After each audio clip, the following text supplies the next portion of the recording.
Patuloy na nagdadala ng pag-ulan ang southwest monsoon o habagat sa ilang bahagi ng bansa batay sa pinaka-latest update ng weather advisory na inilabas ng Pag-asa ngayong araw.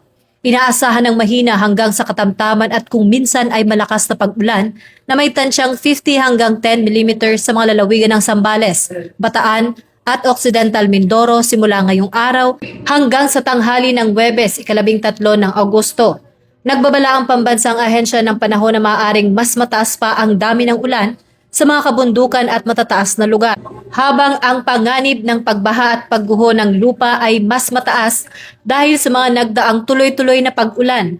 Gayunpaman, batay sa pinakabagong pagtaya, inaasahang unti-unti nang hihina at mababawasan ang epekto ng habagat sa mga susunod na araw.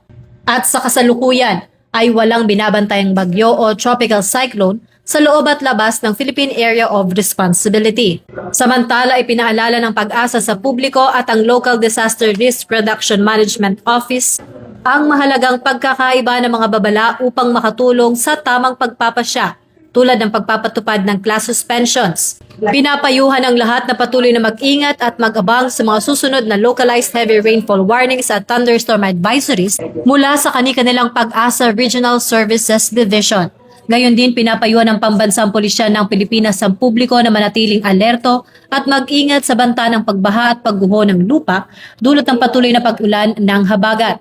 Makipagtulungan po tayo sa ating lokal na kapulisan at pamahalaan at agad na makipag-ugnayan sa pinakamalapit na istasyon ng pulisya sa oras ng pangangailangan.